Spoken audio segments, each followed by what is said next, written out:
Day38, 2025, November 12th. Judges 10. Tola.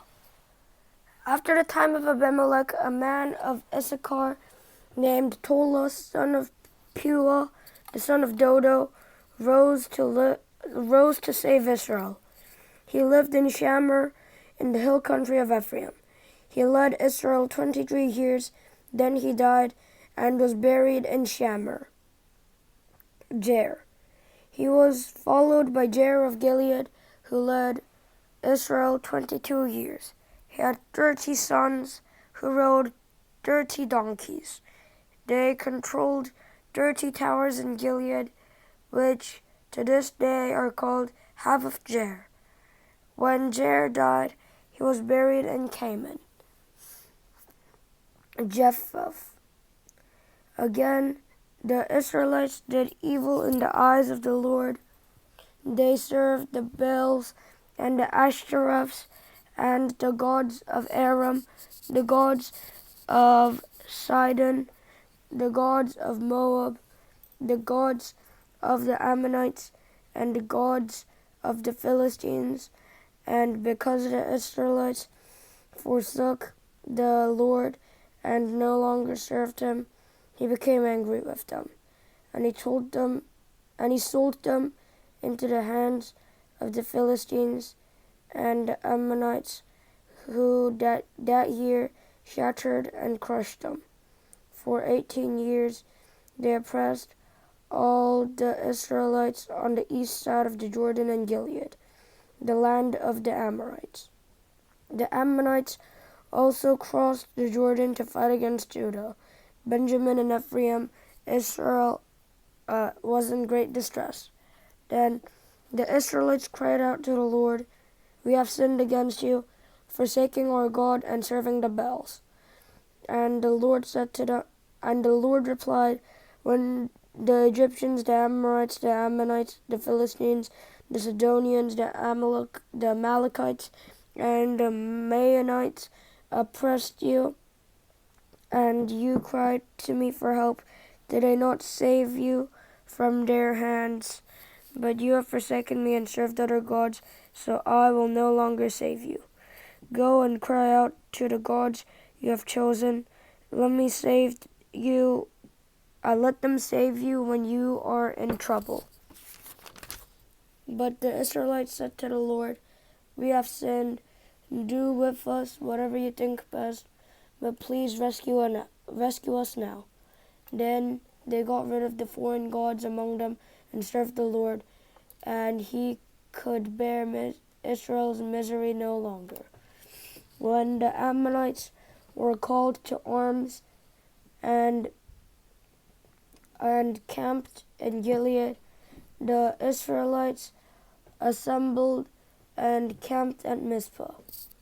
The leaders of the people of Gilead said to each other, "Whoever will take the lead in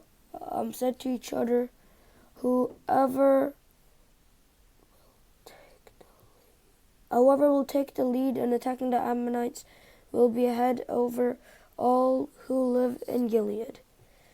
And Jephthah the Gileadite was a mighty warrior. His father was Gilead. His mother was a prostitute. Gilead's wife also bore him sons, and when they were grown up, they drove Jephthah away. "You are not going to get any inheritance in our family," they said, "because you are the son of another woman." Jephthah fled from his brothers and settled in the land of Tob, where a gang of scoundrels gathered around him and followed him. Sometime later, when the Ammonites were fighting against Israel, the leaders of Gilead went to get Jephthah from the land of Tob. "Come," they said, "be our commander so we can fight the Ammonites." And Jephthah said to them, Didn't you hate me and drive me from my father's house? Why do you come to me now when you are in trouble?" And the elders of Gilead said to him, "Nevertheless, we are turning to you now. Come with us to fight the Ammonites, and you will be head over all of us who live in Gilead. Jephthah answered, Suppose you take me back to fight the Ammonites, and the Lord gives them to me. Will I really be your head? And the elders of Gilead replied, The Lord is our witness. We will certainly do as you say. So Jephthah went with the elders of Gilead, and the people made him head and commander over them, and he repeated all his words before the Lord in Mizpah. Then Jephthah sent messengers to the Ammonite king with the question, What do you have against me that you have attacked my country? And the king of the Ammonites answered Jephthah's messengers, When Israel came out of Egypt, they took away my land from the Arnon to the Jabbok, all the way to the Jordan. Now give it back peaceably. And Jephthah sent back messengers to the Ammonite king, saying, This is what Jephthah says. Israel did not take the land of Moab or the land of the Ammonites, but when they came out of Egypt, Israel went through the wilderness to the Red Sea and on to Kadesh. Then Israel sent messengers to the king of Edom, saying, Give us permission to go through your country. The king of Edom would not listen. They sent also to the king of Moab, and he refused. So Israel stayed at Kadesh. Next, they traveled through the wilderness, skirted the lands of Edom and Moab, passed along the eastern side of the country of Moab, and camped on the other side of the Arnon. They did not enter the territory of Moab, for the Arnon was its border. Then Israel sent messengers to Sihon, king of the Amorites, who ruled in Heshbon, and said to him, Let us pass through your country to our own place. Sihon, however, did not trust Israel to pass through his territory. He mustered all his troops and encamped at Jahaz and fought with Israel. Then the Lord, the God of Israel, gave Sihon and his whole army into Israel's hands, and they defeated them. Israel took over all the land of the Amorites who lived in that country, capturing all of it from the Arnon to the Jabbok and from the deserts to the Jordan. Now, since the Lord, the God of Israel, has driven the Amorites out before his people, Israel, what right have you to take it over? Will you not take what your God Chemosh gives you? Likewise, whatever the Lord our God has given us, we will possess.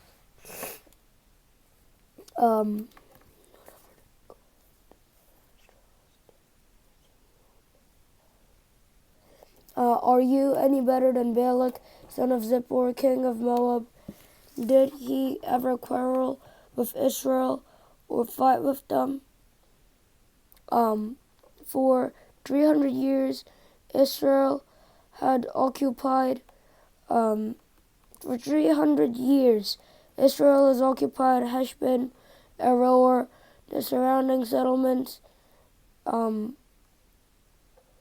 Israel has occupied Heshbon, Aroer, and the surrounding settlements, and all the town among the Arnon.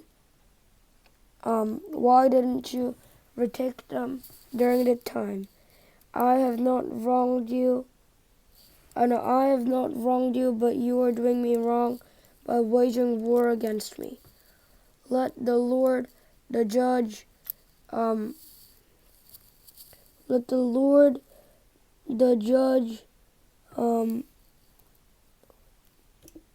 May the Lord, the judge, decide the dispute this day between the Israelites and the Ammonites. The king of Ammon, however, paid no attention to the message Jephthah sent them. Then the Spirit of the Lord came on Jephthah. He crossed Gilead and Manasseh, passed through Mizpah of Gilead, and from there he advanced against the Ammonites. And Jephthah made a vow to the Lord, "If you give the Ammonites into my hands, whatever comes out of the door of my house to meet me when I return in triumph from the Ammonite will be the Lord's, and I will sacrifice it as a burnt offering." Then Jephthah went over to fight the Ammonites, and the Lord gave them into his hands. He devastated 20 towns from Aroer to the vicinity of Meneph, as far as Abel Keramim. Thus Israel subdued Ammon. When Jephthah returned to his home in Mizpah, who should come out to meet him but his daughter, dancing to the sound of timbrels? She was an only child. Except for her, he had neither son nor daughter. And when he saw her, he tore his clothes and cried, "Oh no, my daughter, you have brought me down, and I am devastated. I have made a vow to the Lord that I cannot break." "My father," she said, "you must have given your word to the Lord. You must have given your word to the Lord.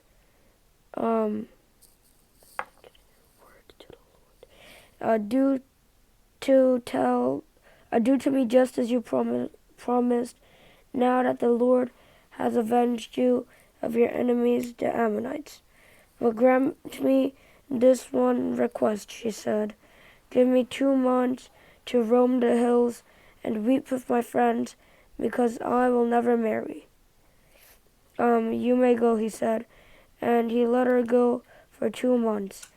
She and her friends went into the hills and wept because she would never marry. After the 2 months, she returned to her father, and he did to her as he had vowed, and she was a virgin. From this comes the young Israelite tradition that each year the young women of Israel go out for 4 days to commemorate the daughter of Jephthah the Gileadite. Jephthah and Ephraim. The Ephraimite forces were called out, and they crossed over to Zaphon. And they said to Jephthah, "Why did you go to fight the Ammonites without calling us to go with you? We're going to burn down your house over your head." And Jephthah answered, I and my people were engaged in a great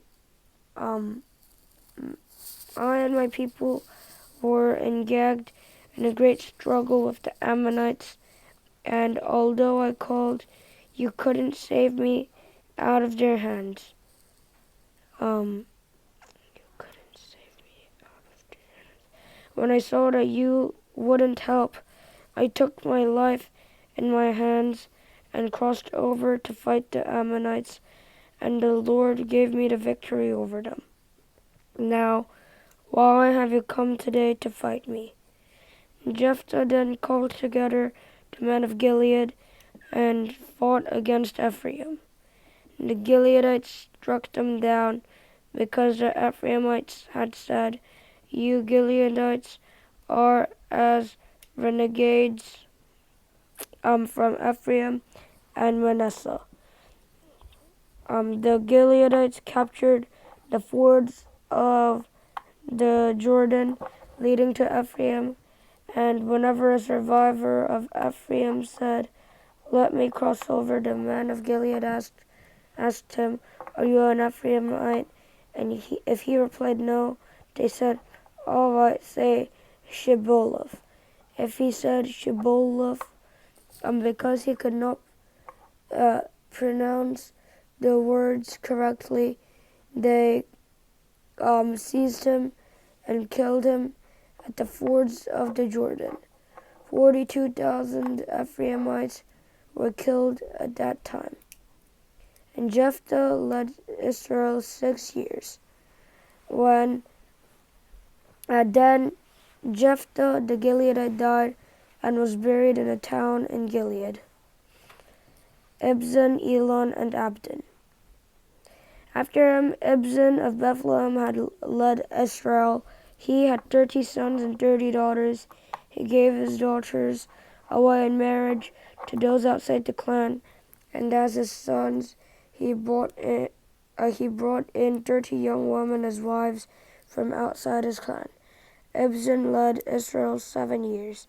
Then Ibzan died and was buried in Bethlehem. After him, Elon the Zebulunite led Israel 10 years. Then Elon died and was buried in Aijalon in the land of Zebulun. After him, Abdon, son of Hillel from Pyraphon, led Israel. He had 40 sons and 30 grandsons who rode on 70 donkeys. He led Israel 8 years. Then Abdon, son of Hillel, died and was buried at Pyraphon in Ephraim in the hill country of the Amalekites. The birth of Samson. Again, the Israelites did evil in the eyes of the Lord, so the Lord delivered them into the hand of the Philistines for 40 years. A certain man of Zorah, named Manoah, from the clan of the Danites, had a wife who was childless, unable to give birth. And the angel of the Lord appeared to her and said, "You are barren and childless, but you are going to become pregnant and give birth to a son. Now see to it that you drink no wine or other fermented drink, and that you do not anything unclean. That you do not do anything unclean. You will become pregnant and have a son whose head is never to be touched by a razor, because the boy is a Nazirite, dedicated to God from the womb. He will take the lead in delivering Israel from the hands of the Philistines." Then the woman went to her husband and told him, "A man of God came to me. He looked like an angel of God, very awesome. I didn't ask him where he came from, and he didn't tell me his name, but he said to me, 'You will become pregnant and have a son. Now then, drink no wine or other fermented drink, and do not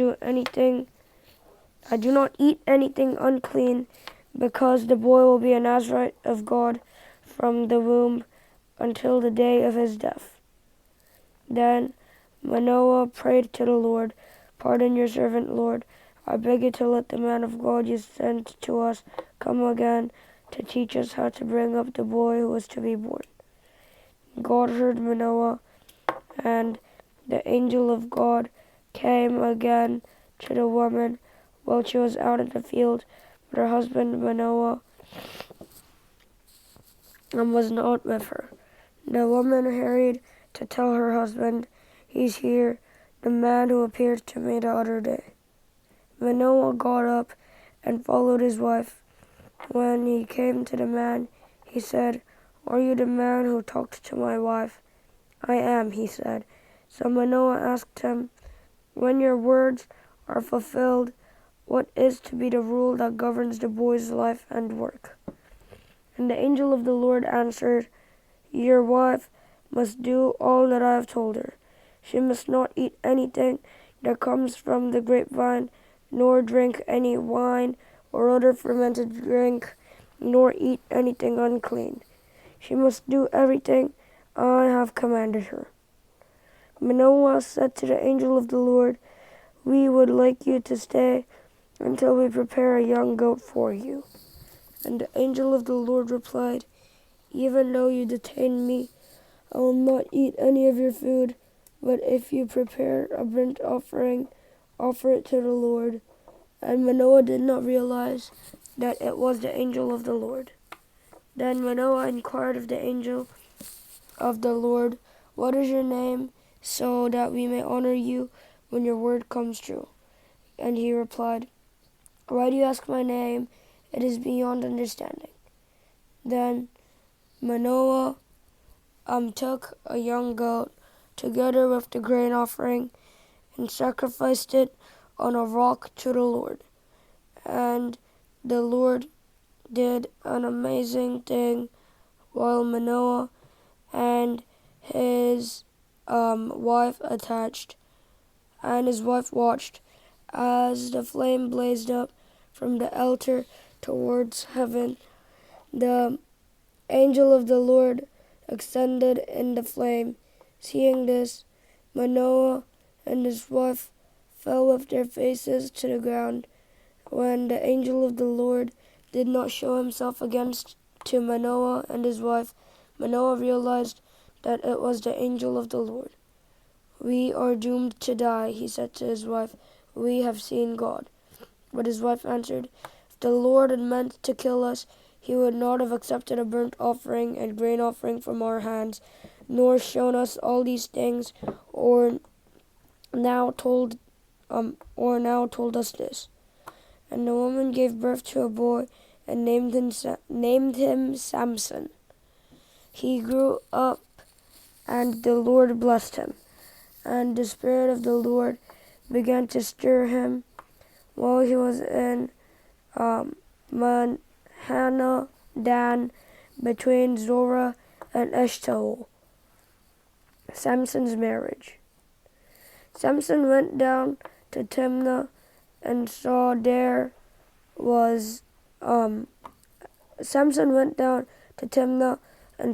a young Philistine woman. When he returned, he said to his father and mother, "I've seen a Philistine woman in Timnah. Now get her for me as my wife." And his father and mother replied, "Isn't there an acceptable woman among your relatives? Isn't there an acceptable woman among your relatives or among all our people? Must you go to the uncircumcised Philistines to get a wife?"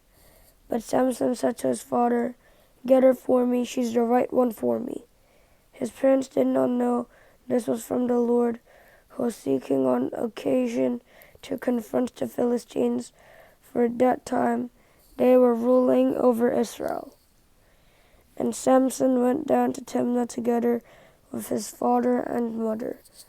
As they approached the vineyards of Timnah, suddenly a young lion came roaring towards him. And the Spirit of the Lord came powerfully upon him, so that he tore the lion apart with his bare hands, as he might have torn a young goat. But he told neither his father nor his mother what he had done. But then he went down and talked with the woman, and he liked her. Sometime later, when he went back to marry her, he turned aside to look at the lion's carcass, and in it he saw a swarm of bees and some honey. He scooped out the honey with his hands and ate as he went along. When he rejoined his parents, he gave them some, and they too ate it, but he did not tell them that he had taken the honey from the lion's carcass.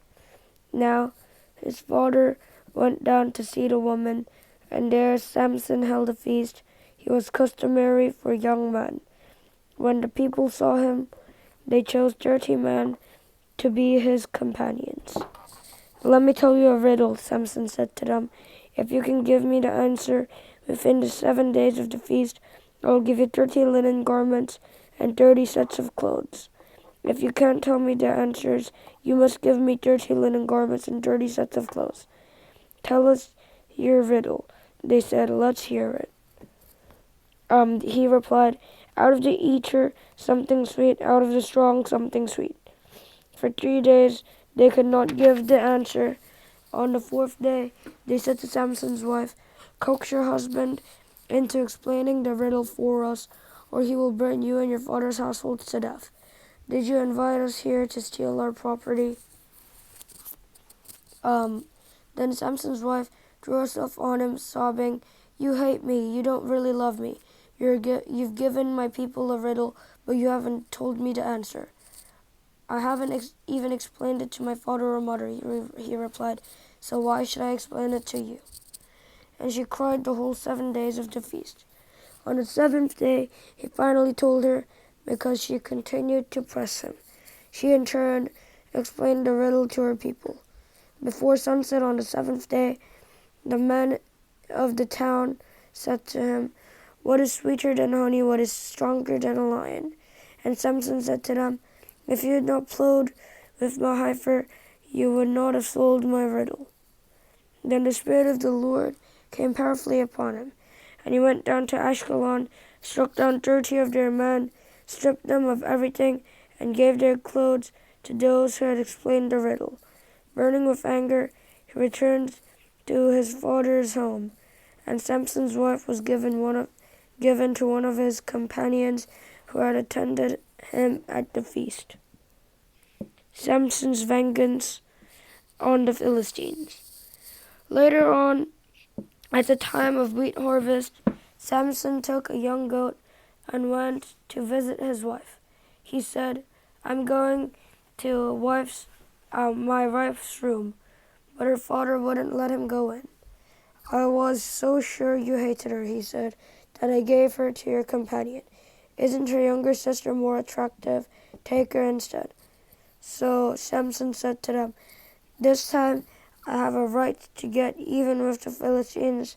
I will really harm them." So he went out and caught 300 foxes and tied them their tails. He caught 300 foxes and tied them tail to tail in pairs. Then he fastened the torch. To every pair of tails, lit the torches, and let the foxes loose in the standing grain of the Philistines. He burned up the shocks and standing grain, together with the vineyards and olive groves. Then the Philistines asked, "Who did this?" They were told, "Samson, the Timnite's son-in-law, because his wife was given to his companion." So the Philistines went up and burned her and her father to death. And Samson said to them, "Since you have acted like this, I swear that I won't stop until I get my revenge on you." And he attacked them viciously and slaughtered many of them. Then he went down and stayed in a cave in the rock of Etam. And the Philistines went up and camped in Judah, spreading out near Lehi. And the people of Judah asked, "Why have you come to fight us?" "We have come to take Samson prisoner," they answered, "to do to him as he did to us." The 300,000 men from Judah went down to the cave in a rock of Etam and said to Samson, "Don't you realize that the Philistines are rulers over us? What have you done to us?" And he answered, "I merely did to them what he did to me." And they said to him, We've come to tie us up and hand you over to the Philistines." And Samson said, "Swear to me that you won't kill me yourselves." "Agreed," they answered. "We will only tie you up and hand him over to them. We will not kill you." So they bound him with 2 new ropes and led him up from the rock. As he approached Lehi, the Philistines came towards him shouting, and the Spirit of the Lord came powerfully upon him. The ropes on his arm became like charred flax, and the bindings dropped from his hands. Finding a fresh jawbone of a donkey, he grabbed it and struck down 1,000 men. Then Samson said, "With a donkey's jawbone, I have made donkeys of them. With a donkey's jawbone, I have killed 1,000 men." When he finished speaking, he threw away the jawbone, and the place was called Ramah Lehi. Because he was very thirsty, he cried out to the Lord, "You have given your servant this great victory, Must I now die of thirst and fall into the hands of the uncircumcised? Then God opened up the hollow place in Lehi, and water came out of it. When Samson drank, his strength returned, and he revived. So the spring was called En-Hakkore, and it is still there in Lehi. Samson led Israel for 20 years in the days of the Philistines.